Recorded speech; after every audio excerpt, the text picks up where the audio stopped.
Microsoft is giving the Xbox One a new look as the company tries to focus its video game console on its main function, gaming.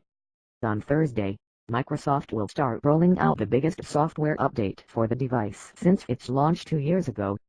Most people will notice the change as a visual facelift designed to cut the time it takes to find and start up games, chat with friends or watch videos.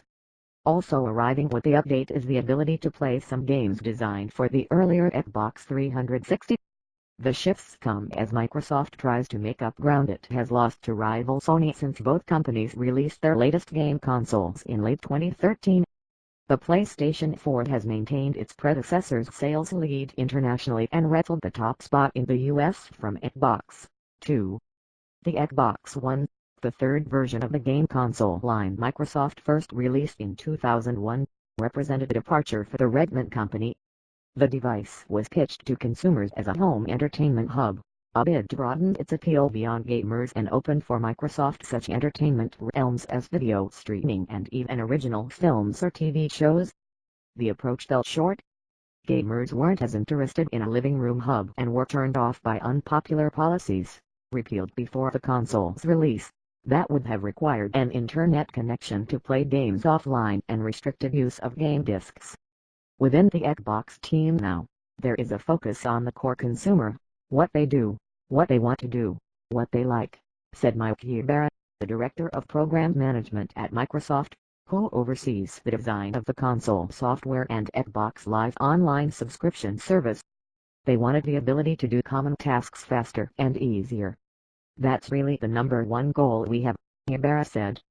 The Xbox One's old tile icon-based interface, a cousin of Microsoft's Windows 8 personal computer operating system, gives way in the update to a vertically arranged home page that takes users to their most used features and saved items with 1 or 2 clicks of a controller. Meanwhile, an always accessible bar on the left allows quick access, even within games, to Xbox Live social media features and the device's settings. Brian Blau, an analyst who tracks video gaming with researcher Gartner and has tried the new software, said the update is a significant departure. In the previous interface, he said, you had to dive into menus and submenus and tiles, not all of it was laid out logically. The redesign makes the whole system easier. Also high on gamers' wish lists, and arriving Thursday, is the ability to play games built for the previous version of Xbox. New game consoles typically make gamers' existing libraries obsolete, and Microsoft sees the new functionality as a selling point to persuade Xbox 360 users to get the latest model. Microsoft says 104 Xbox 360 games will work on the Xbox One on Thursday. More are coming, a process that depends on user requests and Microsoft's ability to negotiate deals with publishers to approve their games' use on the newer device. Ybarra says it's hard to understate the engineering hurdle such backward compatibility presented. It's like filling up your gasoline car with diesel, Ybarra said. The guts inside those systems are completely different, they run on different code, and you have to find a way to translate that. Microsoft is jealously guarding the advance, to the point that a spokesman interrupted when a reporter asked for a basic idea of what made it possible. Sony's game studio chief told video game news website Polygon the technology must be very challenging, and said the Japanese company had no plans for a similar feature on PlayStation.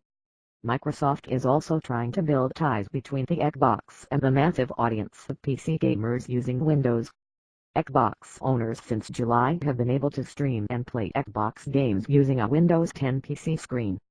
Down the line, gamers on a laptop are expected to be able to square off against friends plugged into a console if game developers enable the function. More links are coming, Microsoft says, enabled by better lines of communication internally after the groups within Microsoft that make Xbox and Windows were joined in the same mammoth organization within a company. It's a fundamental shift in how we think about gaming, said Mike Lavin, the marketing manager with Xbox Live. We're progressing on the ability to stop playing on one device and pick up on another. The effort to take advantage of Windows gaming on PCs or smartphones is an opportunity not as readily available to Sony or Nintendo, Gartner's Blau said. No one is going to go out and buy a new console because of a new user interface, Blau said. Still, He added, when you think about how Microsoft can make up the difference with Sony, these are the kind of steps they need.